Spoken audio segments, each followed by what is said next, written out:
जय हिंद दोस्तों, आप लोगों का स्वागत है एनसीईआरटी बुक में क्लास 8th का चैप्टर नंबर फर्स्ट में आप लोगों को बताने जा रहा हूँ। इसमें फसल उत्पादन एवं प्रबंधन के बारे में बताया जाएगा। इस चैप्टर में अपनी बहुत मतलब बढ़ती हुई जनसंख्या के बारे में कि भोजन प्रदान करने के लिए हमें विशिष्ट कृषि पद्धतियों का अपनाना होता है।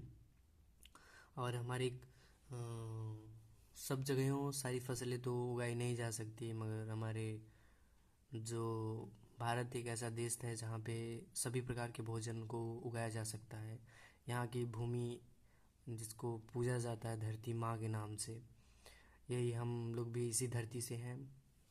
इस धरती पे होता है ना, किसी में कोई विशेष सबके अंदर होता है, एक विशेषता सभी लोगों के अंदर होता है। भगवान सबको एक यूनिक ही बनाए रहते हैं। कोई लंगड़ा हो जाता है, कोई लूजा हो जाता है, कोई अंधा हो जाता है, मगर उसके अंदर भी कोई खास बातें होती है। जैसे कि हमारे कुछ बहुत बड़े बड़े संत लोग हैं, उसमें से मैं नाम तो नहीं पता, एक हैं थोड़े से, आँख नहीं है उनका, मगर वो इतने अच्छे अच्छे ज्ञान देते हैं भगवत गीता का कि आपको वो किताबें नहीं दे सकती। वो बिना बताइए, बिना आँखों का उनके पास इतना सारा ज्ञान है।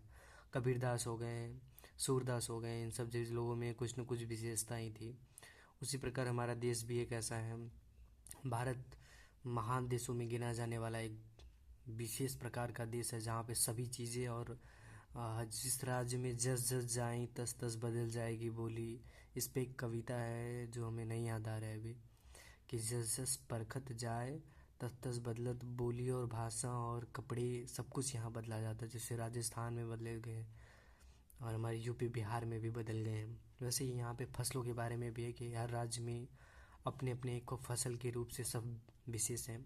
वैसे ही आज इस चैप्टर में हम फसल उत्पादन में प्रबंधन में पढ़ेंगे। चैप्टर नंबर 1 है। मैं इसको अब संक्षेप में आप लोगों को समझाना चाहूँगा, अगर अच्छा लगेगा तो सपोर्ट करिएगा। कृषि पद्धति के बारे में बताते हैं। लगभग 10,000 ईसा पूर्व तक मनुष्य घूमते थे। वे एक स्थान से दूसरे स्थान तक भोजन, ये मैं पढ़ रहा हूँ, ये पढ़ूंगा पूरा। लगभग ये 10,000 ईसा पूर्व मनुष्य के होते वे एक स्थान से दूसरे स्थान तक भोजन एवं आवास की खोज में समूह से विचरण करते थे। वे कच्चे फल और सब्जी खाते थे और उन्हें भोजन के लिए जंतुओं का शिकार करना प्रारंभ किया। कालांत में खेती, चावल, गेहूं, अन्न, खाद्य फसलों को उत्पादन कर सके, इस प्रकार कृषि का प्रारंभ हुआ। जब एक हिस्सा किस्म के पौधे किसी स्थान पर बड़े पैमाने, जैसे लोग पहले फसल, किसी के पास विशेष प्रकार का खेत नहीं था। मैं थोड़ा इसमें आपको नॉलेज देता हूँ क्योंकि मेरे पास है इसका नॉलेज, तो मैं आपको देना चाह रहा हूँ। क्योंकि ये सब शायद पॉलिटी के सामाजिक विज्ञान में बताया जाएगा, तो मैं आपको बता रहा हूँ कि पहले के लोग जैसे खेती एक जगह नहीं होती थी और कहीं पे कोई फिक्स नहीं रहता था कि यहीं पे खेती होगी इसकी। तो जैसे कि हम लोग आज कहीं पे भी जहाँ पे हमारा घर है उसके बगल में ज़मीन होगी ना, तो वहाँ पे भी पहले बहुत सारे पेड़ पौधे रहते होंगे। और यहाँ पे कोई भी बहुत कम लोग जब रहते थे, तो यहाँ पे आते थे दूसरी जगह से लोग, जैसे घूमते घूमते सब लोग पहले पैदल चलते थे ना, नाव से चलते थे। हर जगह पानी और बारिश सब कुछ बहुत अच्छी होती थी।